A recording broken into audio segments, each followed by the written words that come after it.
Welcome to MyLife, Chassidus Applied, episode 75.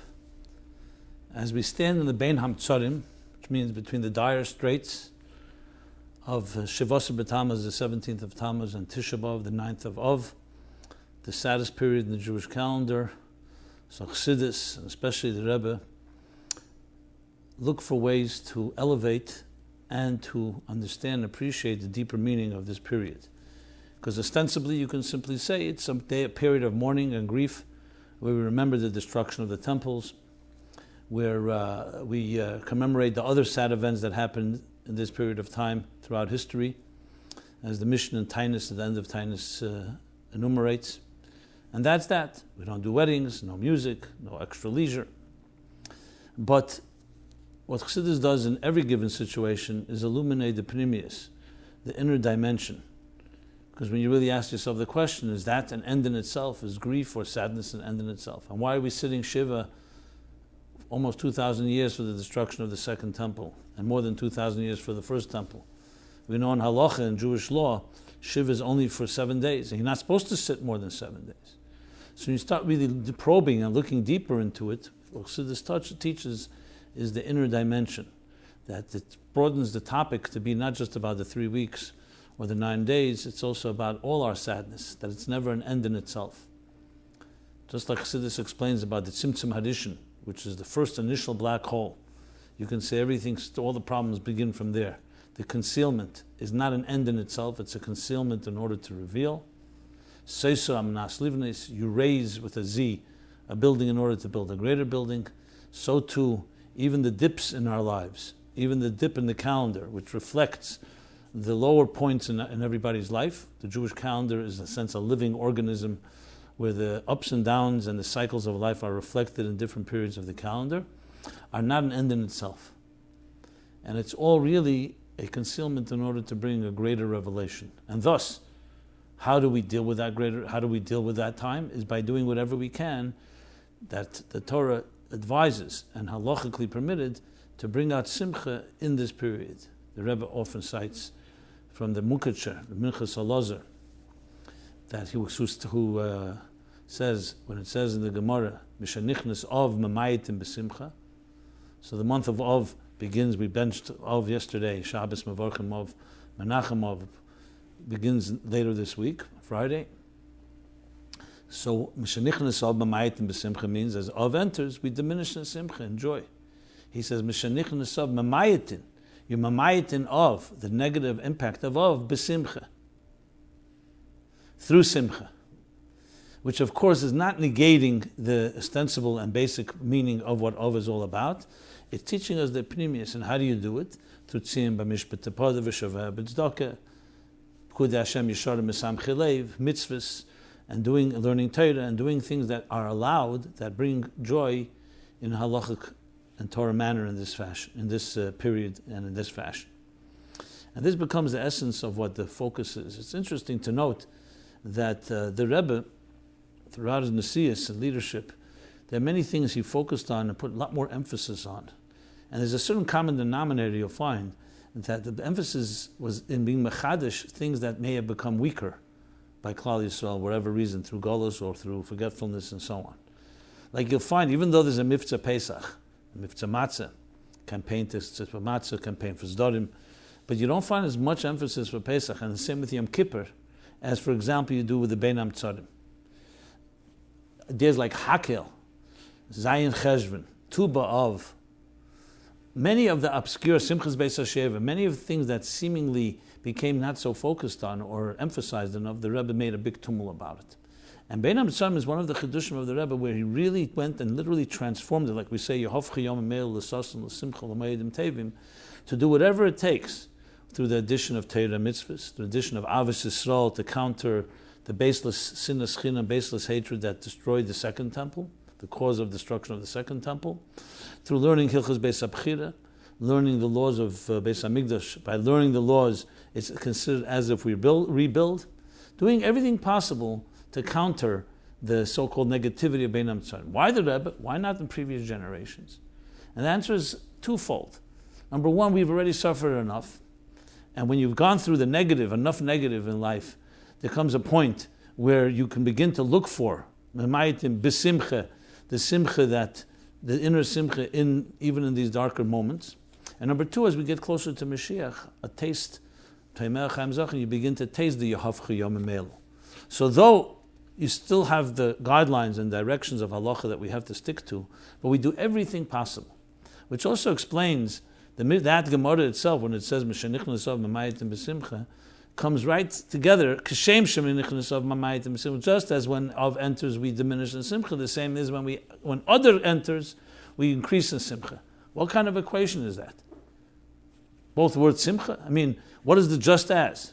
And you find a similar strange confluence of two seemingly negative things. That Moshe was misaken both 7 days of Mishta, which is 7 days of Shavah Brachas after a wedding, and 7 days of Shiva, of mourning after a death.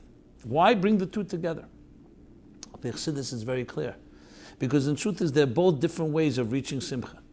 One is direct, revealed, as Chassidus puts it, Chsadim Geluyim, revealed kindness, and the other is through revealing the Chsadim Nistarim, even more intense and deeper kindness, which sometimes cannot come out openly because of its intensity, through a package that seems to be the opposite. And that's why the both of them come together in the same sentence. So that's the emphasis in this period of time from a Chassidus Applied point of view, to look at life and even sometimes the setbacks or the downside or the shortcomings or other seemingly negative things as being springboards that can catapult us to other places, to greater places that you could never reach to on your own when things are regular or when things are going very well. And that's what this period is about. I also would refer you to Sichos in Tavshim Mem Zayin. There are many Sichos you could look, all the years the Rebbe spoke about it, but especially in Tavshim Mem Zayin, there's a Sicha in Shabbos Parsha Matos-Massei, where it's the same kvias as it was. It was the same. It was a Shnas HaShmita, like this year's a Shnas HaShmita, a sabbatical year. They have a very interesting Sicha about the attitude to take in this period of time, and it also connects the whole thing to Matos and Massei. Briefly, that Matos refers to Mata as a strong rod, as opposed to Shevet. Mata and Shevet are two names for a stick. One is more of a flexible or a more malleable twig, and a Mata is a hard cane. So it reflects on intensity. Massei, on the other hand, is about mobility, movement. And when these two chapters come together, it seems like a contradiction. Rigidity. Matis is standing in one place strong. Massei seemingly is constant mobility, constant movement. And the Rebbe says, when they come together, it shows us that we have to have an intensity in our movement, and our movement has to be grounded and anchored on solid foundations, like the foundations of a tree that grows, but it also has strong roots, which of course is critical components in life in general, and especially when you're dealing with a more challenging period in time, like the Bein HaMetzorim. And there are many, many more sichos and Chassidus that talks about, especially Eicha, which we'll be saying on Tisha B'Av. Mashiach comes, I assume we'll also say it, but we'll say it as the Tzemach Tzedek teaches Eicha, he finds all the positive interpretations. So this is not a kunst, it's not some type of trick, it's showing and revealing the inner good that's really there, even when ostensibly or on an external surface level it may seem not that way. And as I said, there's countless of talks and sichos. Another sikha I'd like to refer you to is the next week, Shabbos Devarim Chazayin Tavshim Mem Zayin, and that leads us to next Shabbos, is Shabbos Chazayin.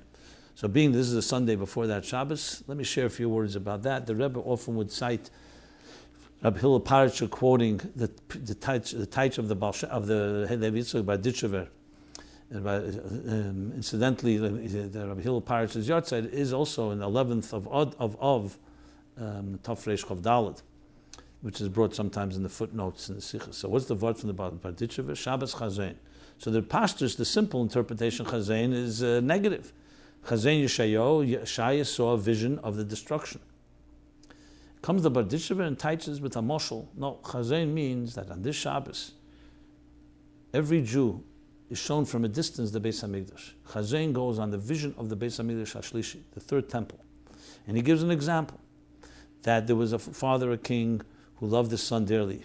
And he gave his son, he especially weaved for him a very beautiful embroidered shirt, beged, levush. And he gave it to his son, his child. The child wore it. And then was negligent, and ultimately it tore. So he then went and weaved for him even a better and a stronger and a more beautiful shirt. And here too the same thing happened. After a while, he ultimately got it torn and destroyed it. The third time around, the king said, this time I'm not going to give it to you, I'll weave it. But I'll show it to you once a year, on Shabbos Chazain, so it should be me'ered, it should awaken you the gaguyim, the yearning, and the pining for, and appreciation for this shirt. And this time when you'll get it, that's why you'll be much more careful, because it won't be something that you'll take for granted. And that's what he says, Shabbos Chazain, Ma'aron l'kol. And the Rebbe speaks about this in different sichos, different ways, but in Tavshim Mem Zayin, it's also a shtickl negei b'dover, being that I prepared the sikha, but I'd like to share something that is lesser known, but quite, you could say, a little humor in the 3 weeks as we approach the 9 days. So in the sikha, the Rebbe asked the big question, if you show it to every Jew, how come no one sees it? Who sees the Beis HaMikdash? And if we don't see it, what's the point of showing it? And usually the answer would be the same thing with the Chruzim, that it says every day a baskel, a voice comes out from Har Choriv or from heaven that says, wake up, Shuvu Bonim Shevivim, wake up, I'm waiting for Tshuva. The same question is asked, what's the point of a call that nobody hears? So it says the Mazel Shabbat Neshama hears it. That inside our so-called superconscious of our soul hears it. And some way it affects us. So the Rebbe said, you can't say that's the pshat here, because there, that has the effect of tshuva. But here, what's the effect? What's the point? And the Rebbe goes into a long discussion, elaboration, comparing it to the question that's asked about Avos Hashem and Avos Yisrael by the Magid. How could you have a commandment on Avos that the commandment is on his bonus? That here too, what's the whole point of showing the Beis HaMikdash? It's not just to show us a vision. It's in order to awaken that gaguyim. And that is something that everybody can experience. So when we prepared the sikha, because it was such a subtle difference, does he show us the Beis HaMikdash, or what exactly are we seeing? We prepared it, and as you'll see in a moment, the way it was written clearly did not capture accurately the Rebbe's intention. And the Rebbe wrote on the side of the page, Kenira, based on the way it was written, and then of course the Rebbe edited, which I'll share with you in a moment, Kenira shahareshim sheyichya Ra ba'atzme is Beis HaMikdash Ashlishi b'Shabbos Chazain Zed the Tavshim Mem Zayin with 2 exclamation points. Obviously, this is not meant to be serious, but on the contrary, that the way it was written, it looks like the person who wrote the sikha actually saw the Beis HaMikdash Ashlishi. Since Aniyah Cotton was the one that was zeicher to write it, that's what the Rebbe wrote. And then the Rebbe edited it, and you can look it up in Sefer HaSichos Tavshim Mem Zayin, and added on page 504, he added actually a paragraph to clarify the point. You'll see in the second column, he says, and the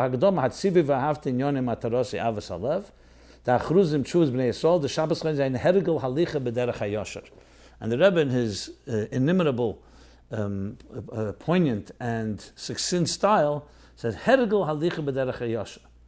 that's the point of showing it. And that's something that, yes, that every person can experience. You can read the sikha yourself, but I just felt I should share that.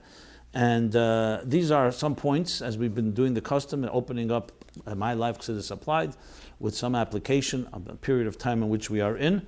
And the bottom line is that we have the power to transform even the dark, even the negative, even the void into a tremendous force for good, both personally, collectively, and that's what the significance of these 3 weeks are, and 9 days, and of course the concluding with Tisha B'Av itself.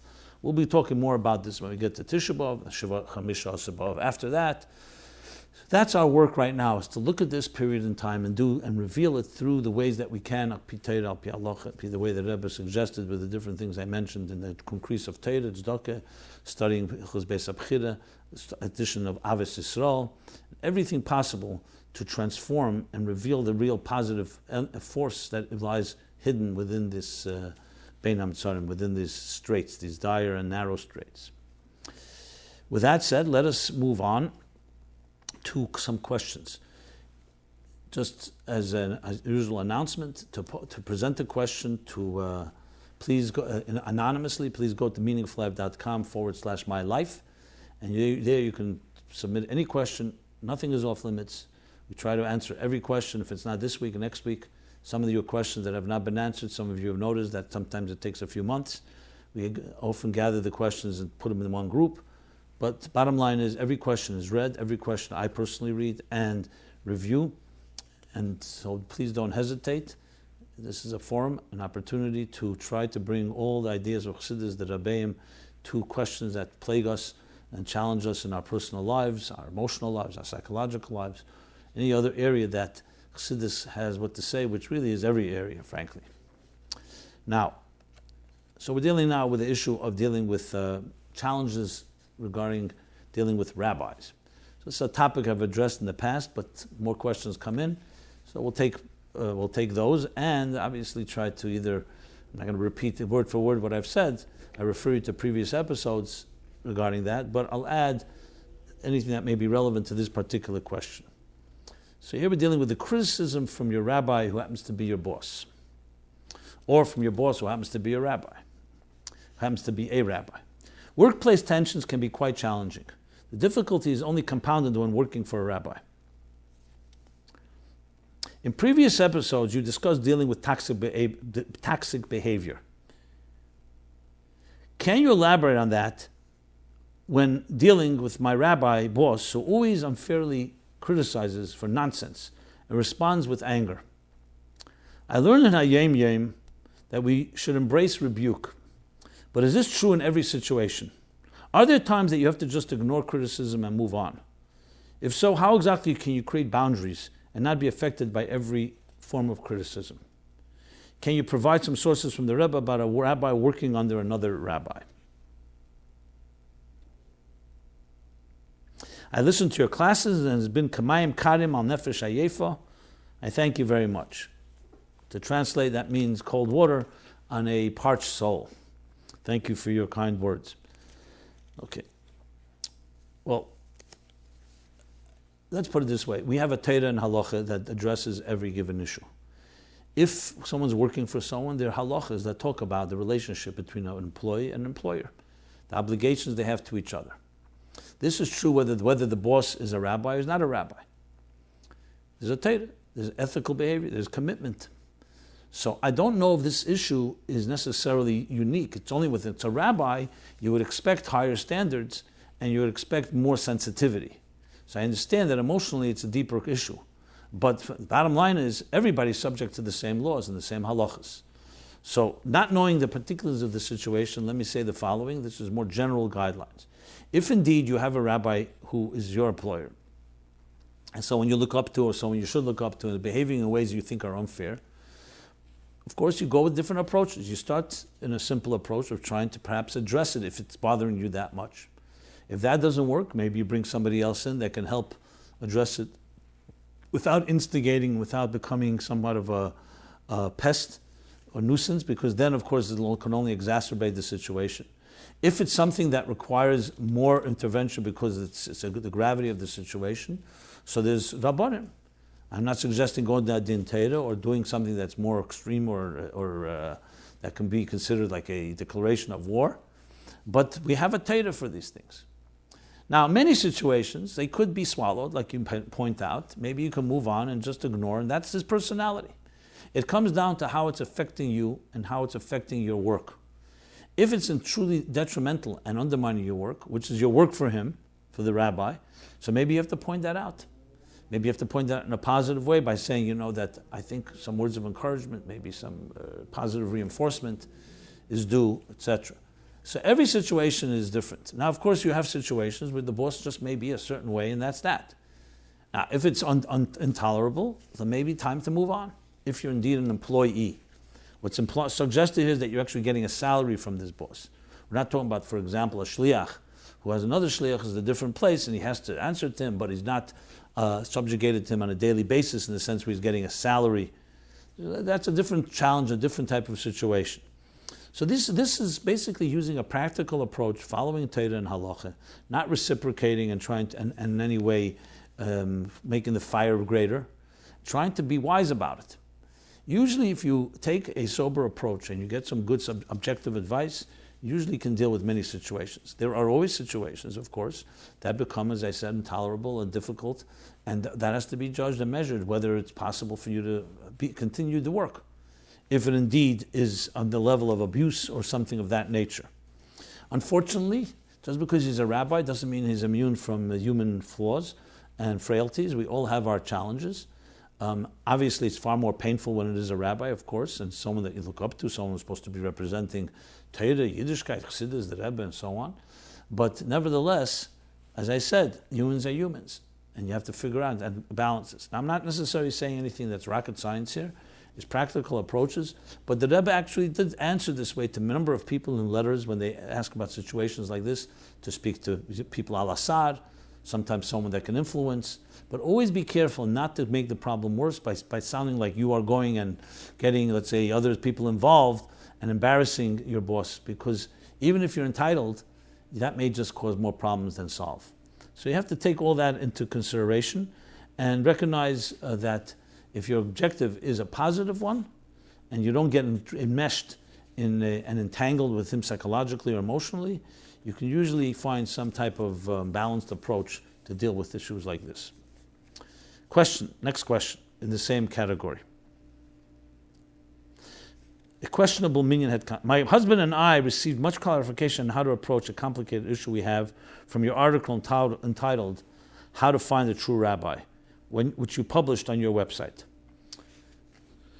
So this questioner is referring to an article which you can find on our website, "How to Find a True Rabbi," where I wrote about basically the criteria of what makes a true rabbi, and I spoke about this as well a number of episodes back. However, we have some follow-up questions. Your foolproof test of asking for an explanation with sources, that is not working at all for us where we live. Let me just clarify before I continue reading.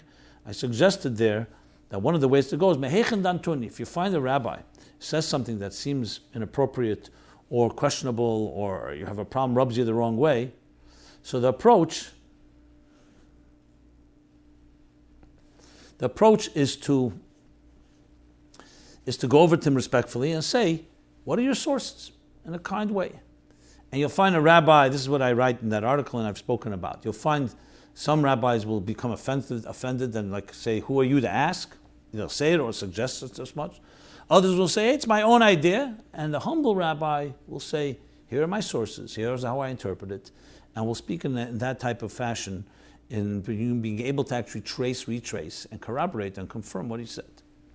So the writer here is saying that is not working for us where we live. The rabbi in our town does not answer us or the neighboring rabbis about who he accepts in his minyan as Jewish, where there are significant enough issues so that these individuals are not counted at these nearby synagogues.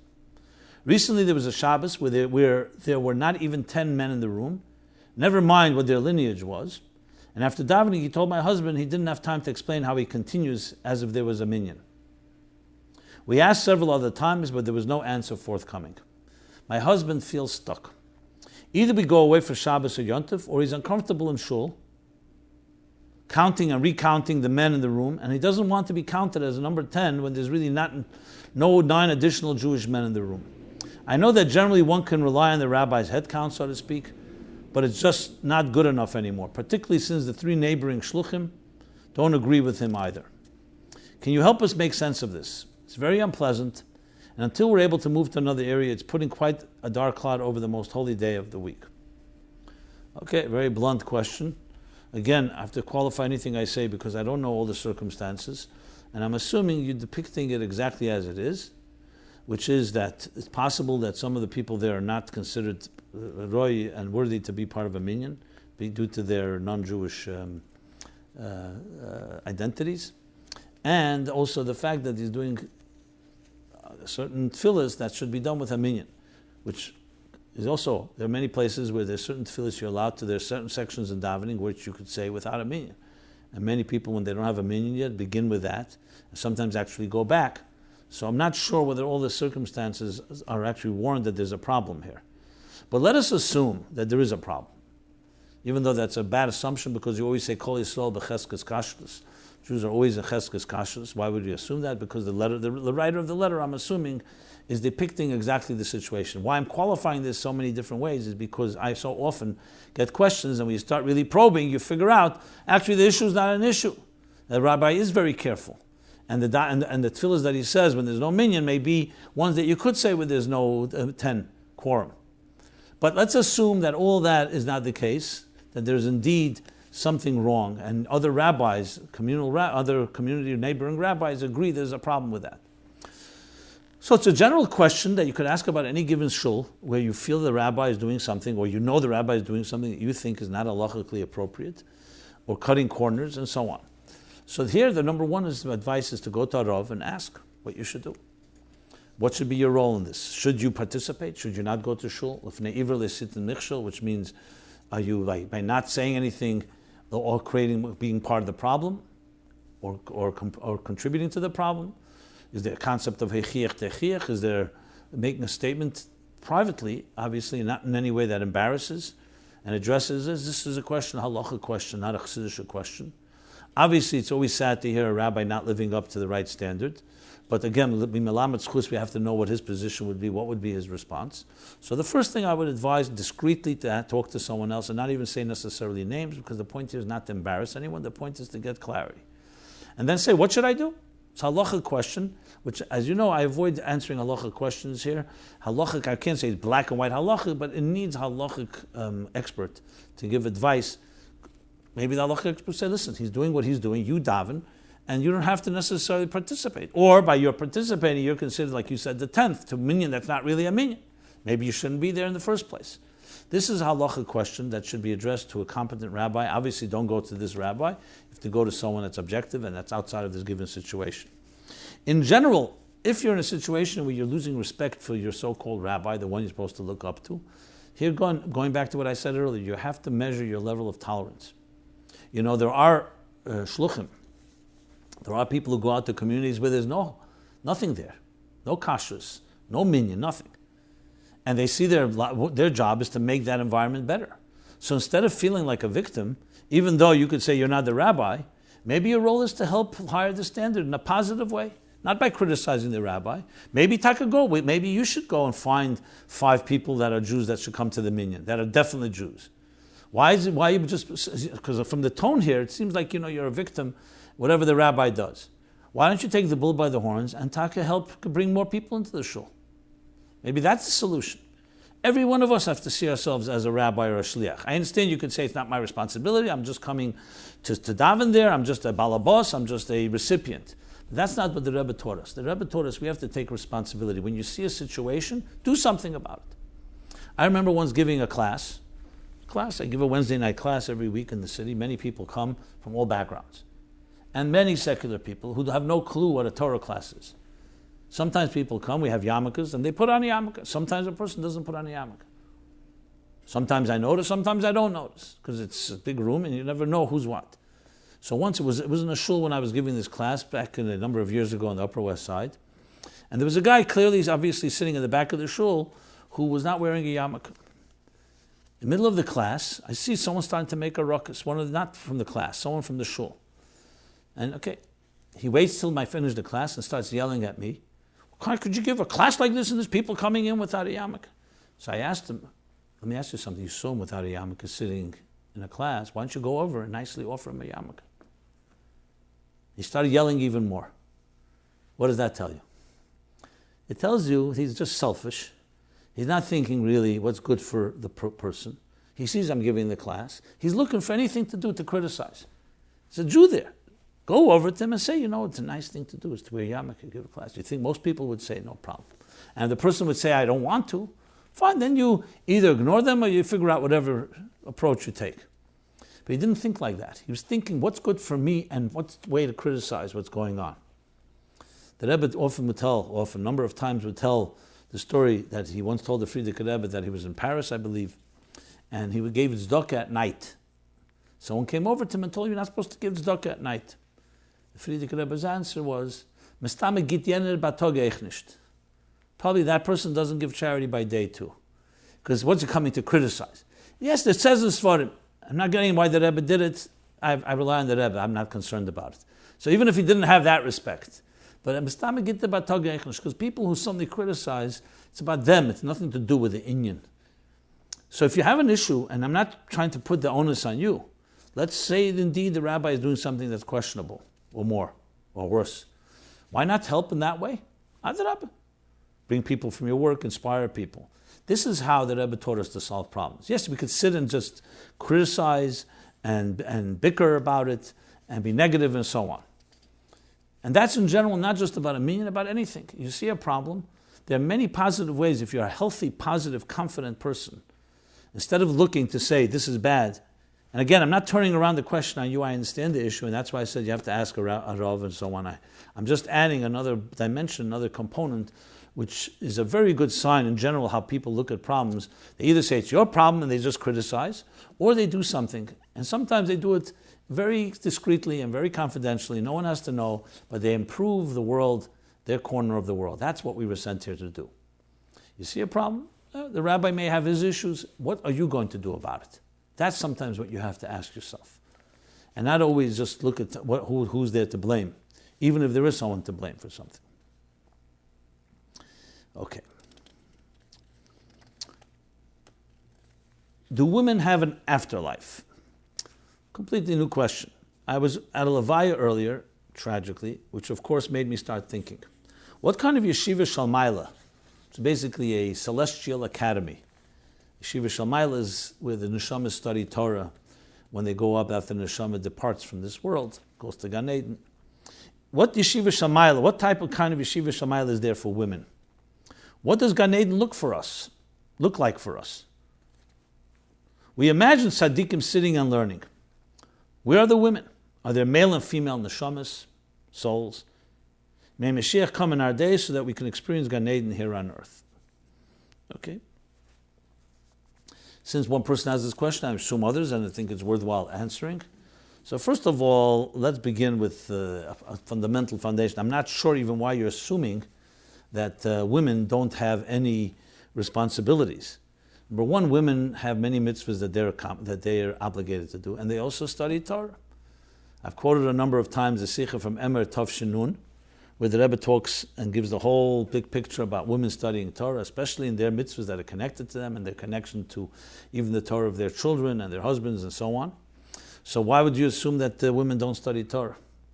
Especially when it comes, as the Rebbe says, the six Arei Miklat, the six mitzvahs tmidius, the constant mitzvahs that we're always responsible. They're not zman grama, they're not connected to time, like Avos Hashem, loving God, Yiras Hashem, Amunah, faith in God, awe of God, Avos Yisrael, and so on. These are mitzvahs that everyone's equally responsible. And there's Torah around those mitzvahs, understanding those mitzvahs and what the obligations are. Women are equally responsible. And when it comes to Chassidus, the Rebbe says, Chassidus is definitely that way. Chassidus is not Zman Grama. Chassidus is not halacha. It's not about things that are connected to a particular time or space. So Chassidus women not only are obligated, but in some ways even more than women. So all this is a big, big Torah for women that when they go up Lamaila, just like you have tzaddikim studying, you have tzidkonias studying. And even not tzidkonias, all women. Especially if you learn Talmud Biyadi, you learn Torah below, so you have what to learn when you come above. So the assumption is incorrect that women are just hanging around there. I'm not sure where you get the stereotype. Yeah, I understand if you thought a woman's role was only in the kitchen and there's no kitchens up in heaven, then what is she going to do? But the fact of the matter is, a woman's role is to fulfill the mission of making a Dirah Bitachtonim in this world, a home for divine home, and she has her role. And both man and woman were created, B'Tselem Elokim, the cave, Zachar and the cave of Bara Esam, two halves of one whole, both to bring the divine experience, the divine presence into this world. And just like in the Mishkan, the men and the women sometimes preceded the men in the Nedavos and the contributions they made. And as the Rebbe points out in the Mishkan and by Matan Torah, Kesem Lebeis Yaakov, Hashem spoke first to the women. And so many other areas where you find the women have not just a role, but a primary role in Avedas Hashem.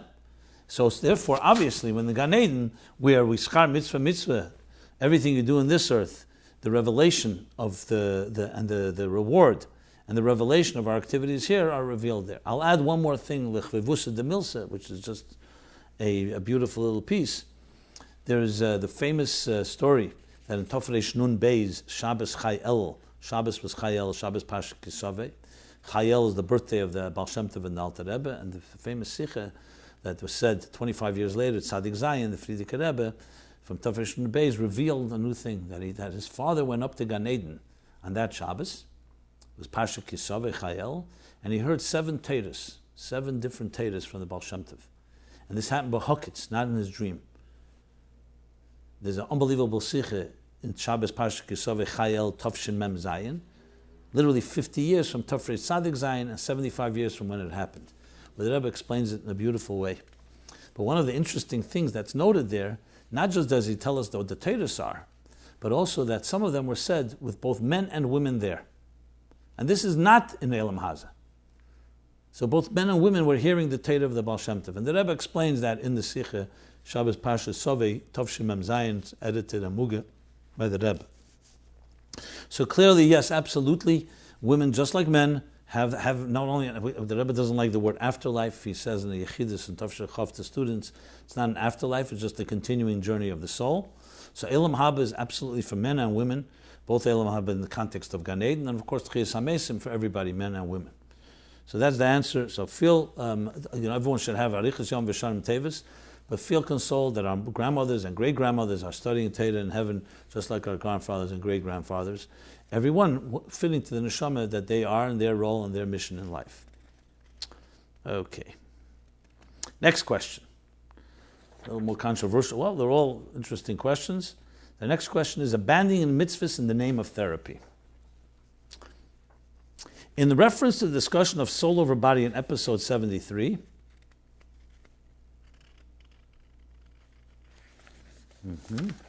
just a moment, please.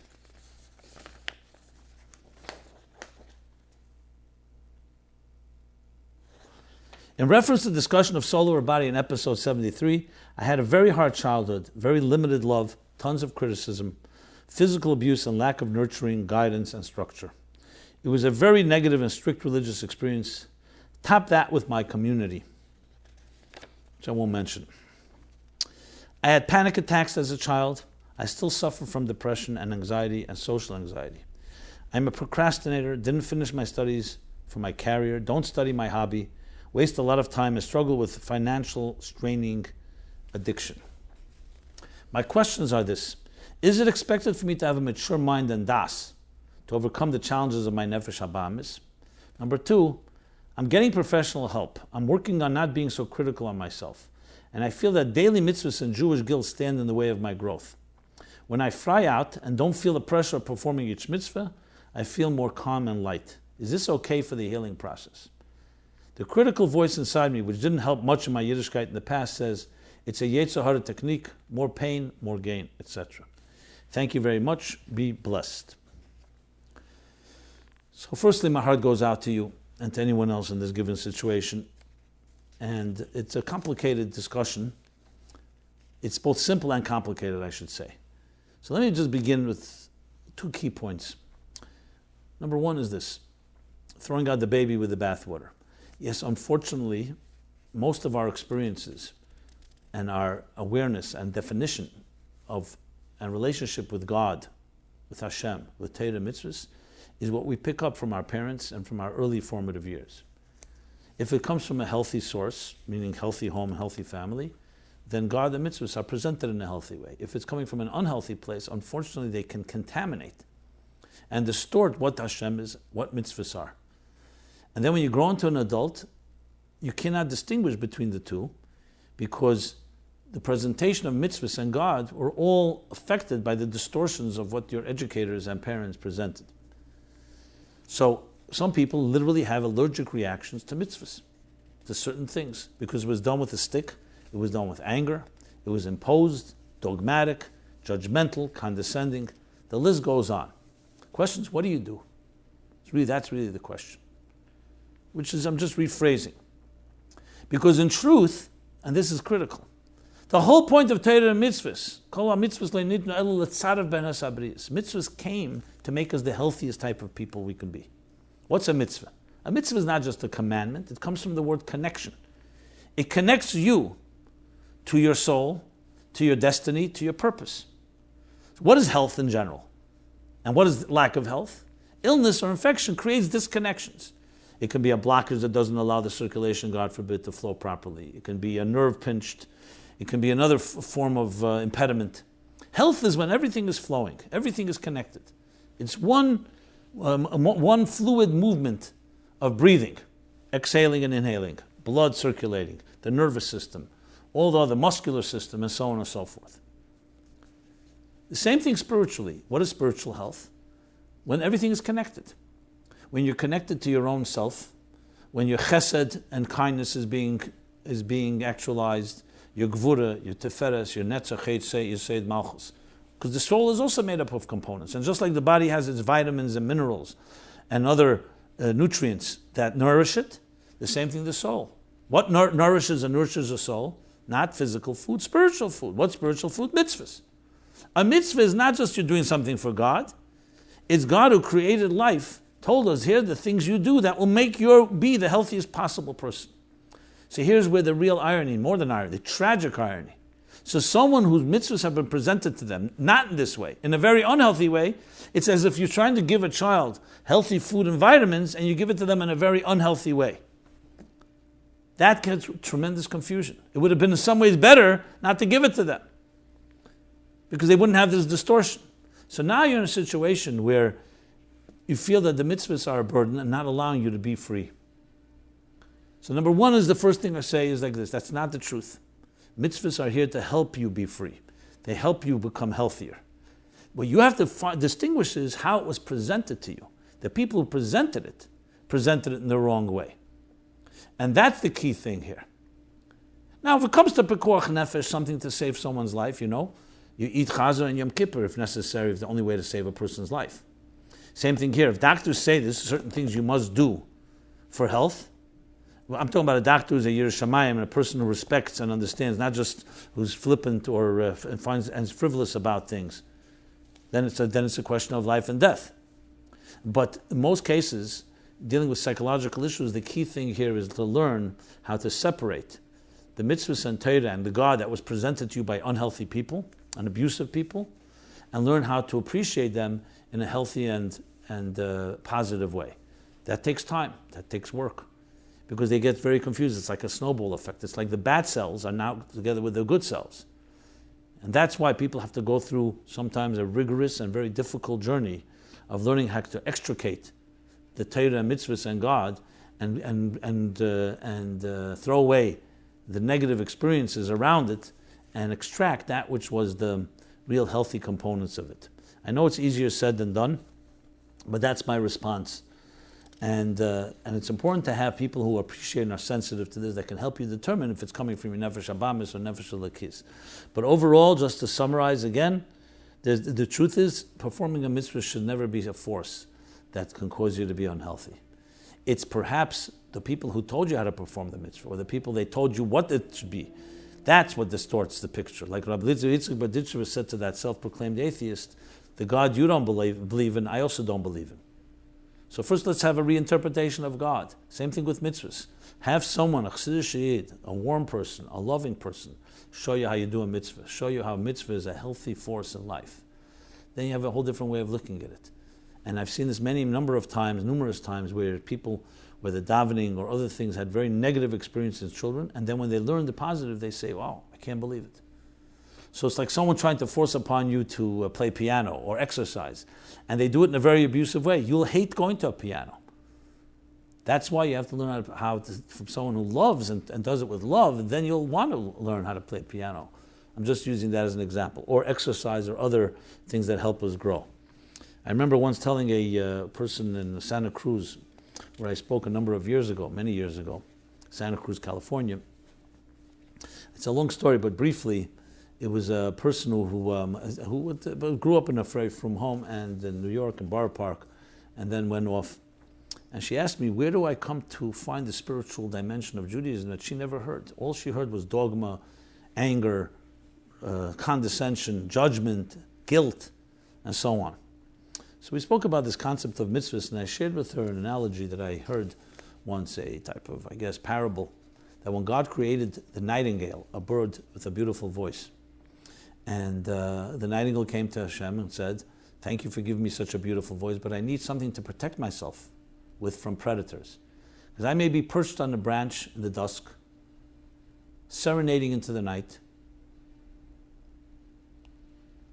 with a lullaby that's bringing beauty into the forests, but an animal searching for dinner suddenly is attracted to a piece of meat. So please give me something to protect myself from my enemies. So God offered the bird a beak. sharp beak, which is a form of a weapon and protection. The bird inspected the merchandise and said, no, for an elegant bird like me, it's unbecoming to have a nose like that. Okay. So then God offered the bird claws, sharp claws. Again, a way to protect itself. And the bird rejected it as well. Not fitting to my beauty to have nails like that. So finally, God offered the bird a set of wings, knafayim in Hebrew. And the bird looked at the wings, never saw wings before, and the bird said to God, I don't understand. You're the master of the universe. You created the world with such design and such beauty and eloquence. What are these two pieces of flesh? I have enough body weight with me to try to escape my enemies. You're giving me two more pieces of dead weight, flesh, that'll make it more difficult for me to escape. And Hashem, of course, God says to the bird, no, little bird, these are wings. When you learn to use them, they will allow you to soar and fly away from all your enemies.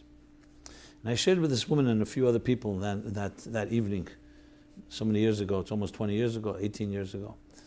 And I said, Torah Mitzvos is a lot of obligations. Lefika chir b'lem Torah Mitzvos. It's a lot of obligations, and it could be a lot of body weight. Torah regulates every aspect of life, from how you wake up to how you go to sleep. Birth, death, marriage, sexuality, you name it. It even tells you what order to cut your nails, how to tie your shoelaces. Everything is regulated. So you could think of it as a major burden, a lot of body weight, dead weight. But then you learn that a mitzvah is from the word connection, as I mentioned. A mitzvah is a wing. Wings, then it's a whole different story. Wings, yes, add body weight, but they also allow you to fly to places you could never fly on your own. The Rebbe often gives this mashal. Someone offers you 100 pounds of stones and says, carry it across the room, it belongs to you. Most people would say, what do I need it for? What do I need to exert myself? But if someone offered you 100 pounds of diamonds, you'd say, give me 200 pounds. Now, 100 pounds of diamonds don't weigh less than 100 pounds of stones. But they weigh less in your mind because you see the reward. And it overshadows the exertion. And you don't care about the exertion. The Rebbe often brings that people think that the young generation or others don't want burden, don't want responsibility. It's not true. Show them the reward. Show them the value of it. Don't just tell them, carry it.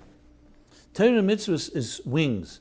And when you learn to use them, they let you reach places you could never reach on your own. And you have to learn to reject that which was given to you in a way that was presented like dead weight.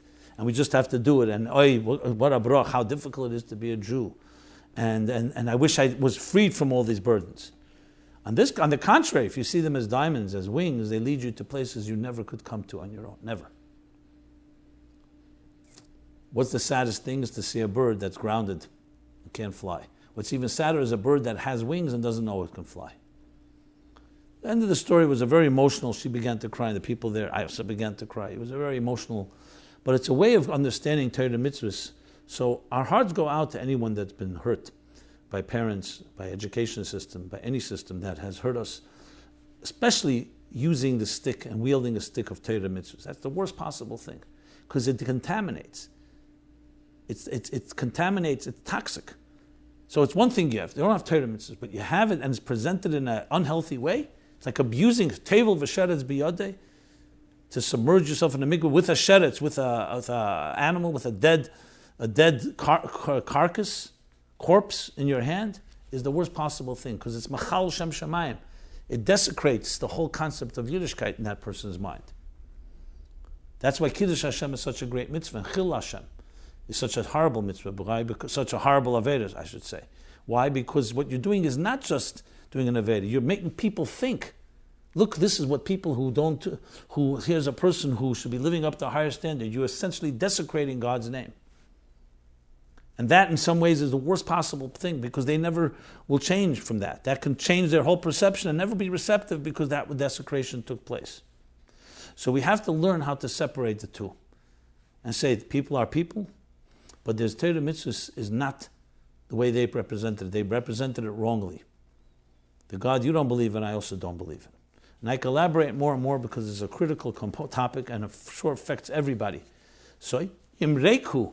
If you don't understand how Torah mitzvahs is relevant, remember that it's about you, not necessarily about the thing itself. And the Rebbe often quotes from the Yerushalmi. Okay, next question. The next question is the New Thought movement. First of all, I'd like to give you a tremendous thank you for all your great shiurim that I have definitely learned a lot from. I'm a Lubavitcher, and besides for my love of Chassidus, of course, lahavdil, I have a general liking toward the subject of psychology. I've read numerous psychology books over time, and I've recently taken a deeper interest in the subconscious mind. I've recently come across a book titled The Power of Your Subconscious Mind by Joseph Murphy. And even though I haven't read it yet, based on its reviews and overall summaries, it seems like a good and very helpful read. I don't know if you've heard of it, so I would like to present, if I can take a couple of minutes of your time, please, the basic idea of the book. What I'm asking you of you, please, is if you can, after reading the basic summary, guide me whether I can read this book, being a frum Yid and a Lubavitcher. It seems that a lot of the ideas are based on Chassidus, and specifically the idea of trach gut v'zayin gut, creating a good outcome in reality, as explained by the Rebbe. Its ideas are based upon the New Thought movement, which promotes the ideas that infinite intelligence or God is everywhere, spirit is the totality of real things, true human selfhood is divine thought is a force for good, sickness originates in the mind, and right thinking has a healing effect. The writer continues on and gives a whole summary of this philosophy called New Thought, and presenting its chief tenets, including the infinite intelligence of God, omnipotence and omnipresence, and spirit is the ultimate reality, true human selfhood is divine, and so on. All disease is mental in origin, right thinking has a healing effect. The book doesn't focus on teaching or preaching this movement, but rather uses ideas for self-help, inner reflection, and positive thinking. And continues on, the writer, one of the outlook on prayer that this book offers. And it concludes, if you can give me your take on this, it would be greatly appreciated, being that although I take a great interest in it, I would definitely not read it if it goes against Torah and Chassidus. Thank you for your time. Okay, so my answer is straightforward. Yes, I did hear of the movement, and I'm familiar with the book. And but just to confirm, before I responded, I just went to Wikipedia. I did a search for New Thought and for Joseph Murphy and his book. And here's what I came up with. And I think it'll answer the question immediately. The ideas may all be great ideas, but here's what's important to know. The New Thought movement is a spiritual movement which developed in the United States in the 19th century, following the teachings of Phineas Quimby. The three major organizations within New Thought movement today are Religious Science, Unity Church, and the Church of Divine Science, with an estimated number of 1.5 million adherents in the United States among them. Okay. Wikipedia on Joseph Murphy. In the mid-1940s, he moved to Los Angeles, where he met religious science founder Ernest Holmes, and was ordained into religious science by Holmes in 1946, thereafter teaching at Rochester, New York, and later in the Institute of Religious Science in Los Angeles. A meeting with Divine Science Association President Erwin Gregg led him to be reordained into Divine Science, and he became the minister of the Los Angeles Divine Science Church in 1949, which he built into one of the largest New Thought congregations in the country. And he goes on, if you want to hear more of his resume there. So clearly it's associated with Christianity and church and religion and so on. Now, it's important to point out, God planted truths all over the world. You can find truths in Buddhism, in Hinduism, in Confucianism, in Taoism, in Christianity, in Islam, especially those last two, which come so much based on Judaism. But you have to know that it's going through a certain lens. So clearly, no question, this is not Torah and Chassidus. More importantly, even though many of these books happen to be very well written and have great ideas, and many ideas are very parallel to Chassidus and Torah, but most importantly, you have to know that the only thing that they have really going for them is good writing. They have formulated methodologies. And sadly, this should do anything to us, and I say to us Chassidim, is to feel competitive, not in an equal type of say, but to say, what are we doing for Chassidus? Why are there not books that should attract people like yourself and everyone else listening to this, or everyone is out there, that are compelling? Do we not have the truths? God forbid. Everything you'll find in these books, you'll find in Chassidus and Torah. What we don't have is it's not been developed. We have 7 generations of the doctrine. Think of it like Gemara, Mishnah and Gemara.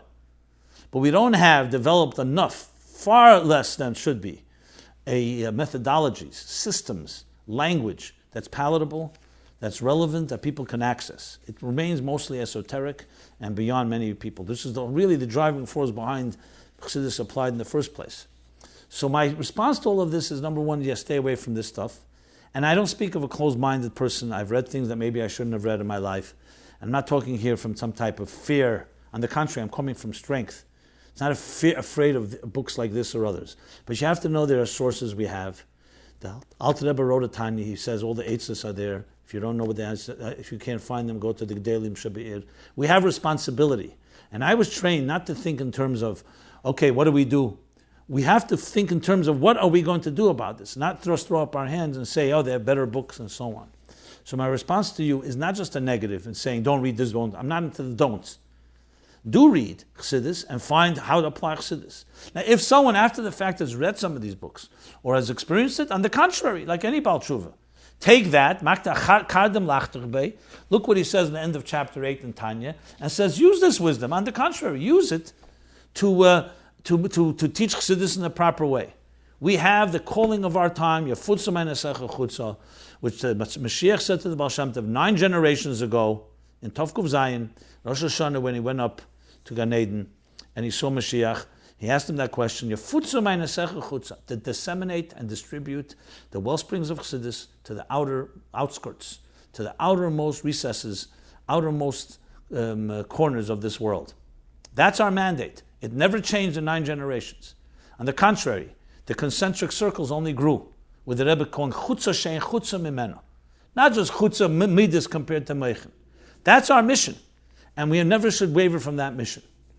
When you see books like this, and you see things that inspire you, that seem to be similar, some of them are written excellent. Some of them actually have material that we have not yet written up that way. But that doesn't mean we can't. It just means we haven't done it yet.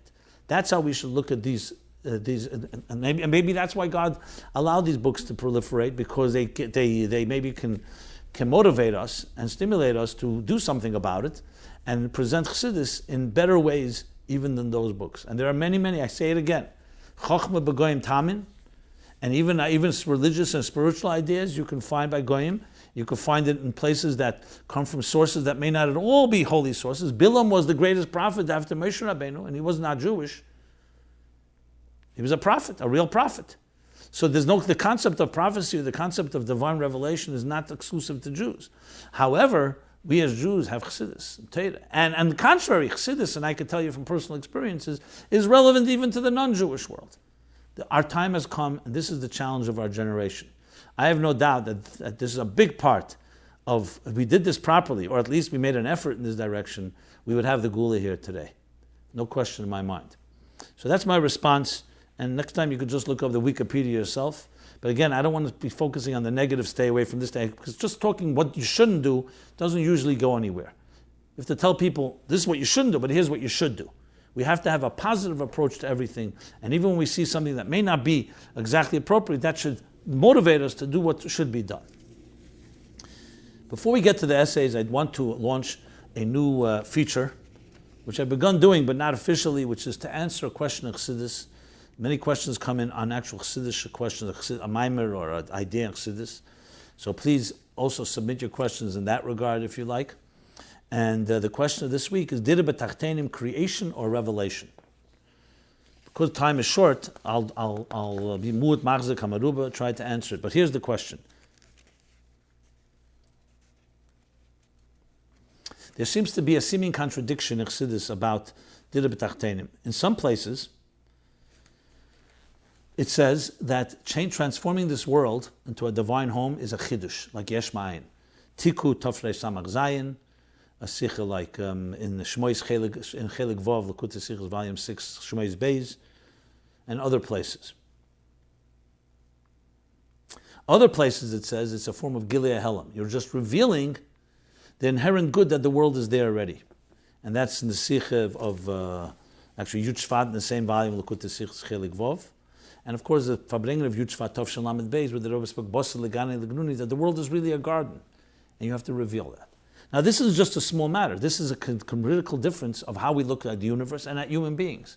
Ours is the world, material world that we live in, inherently a selfish, negative place, which needs a transformation of a chidush yesh ma'ayin, or is the world in which we live inherently a good place, a garden, and needs to be revealed. Everyone agrees there is Rishoyim Gevrim Boy, and it's Moli Klippas V'Sitra Achra. There's a lot of negative. The question, what is inherent? So this seems to be a contradiction, but the answer is, and it's actually brought in a number of places, that both are true.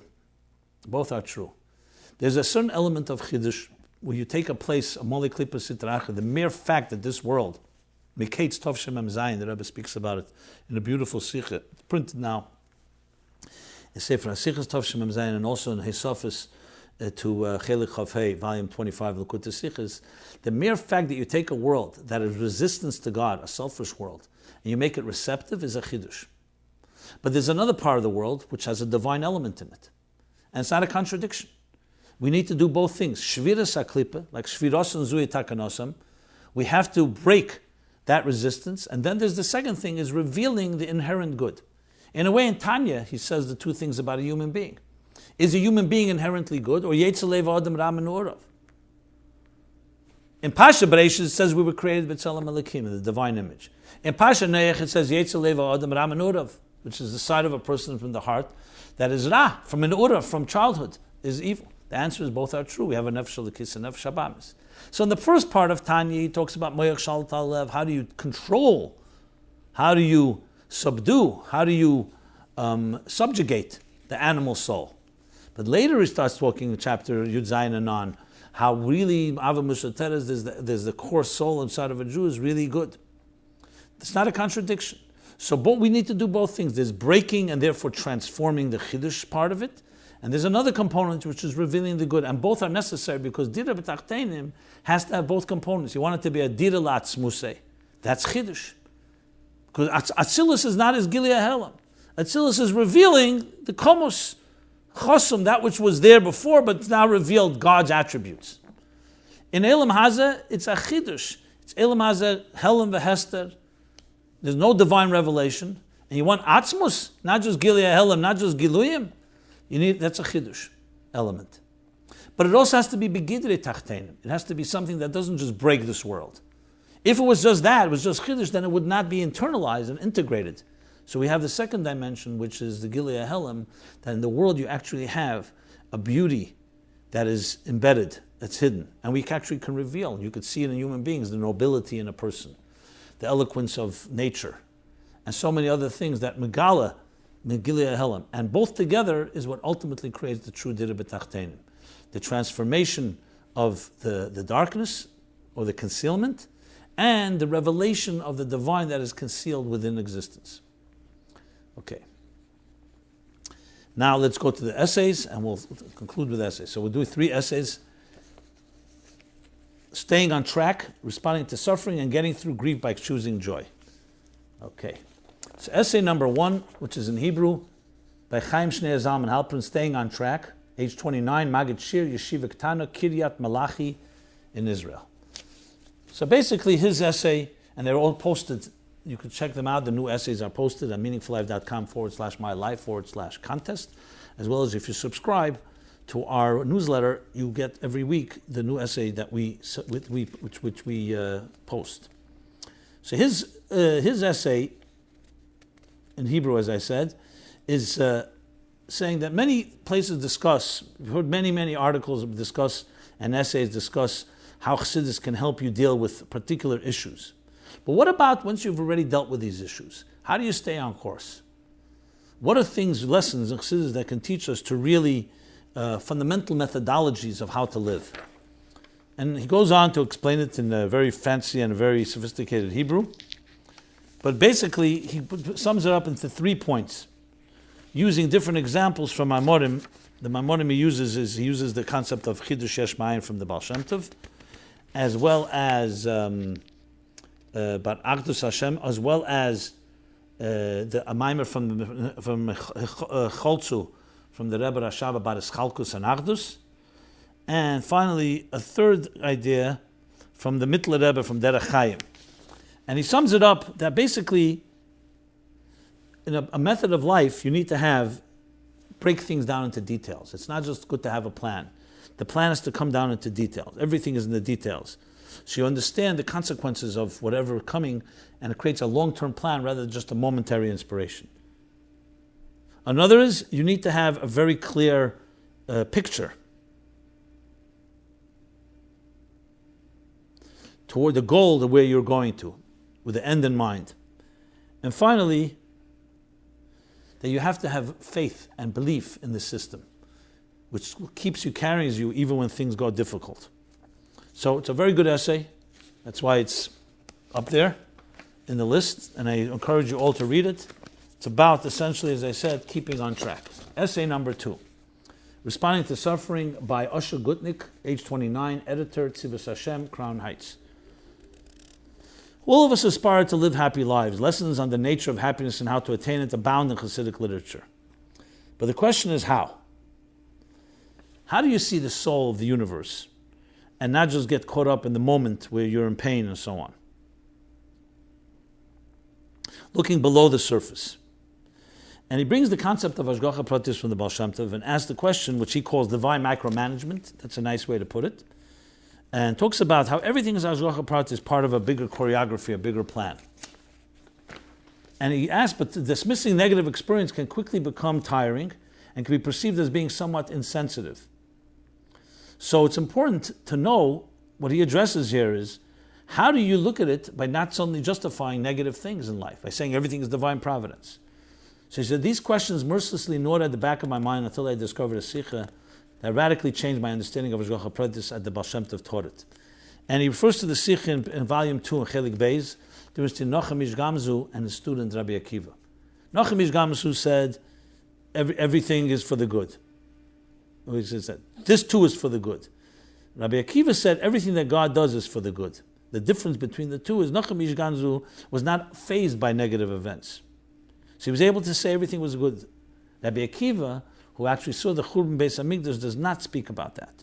He, by contrast, he saw the temple's destruction, the Jewish nation's subsequent exile. He was thus intimately familiar with the challenge of exile.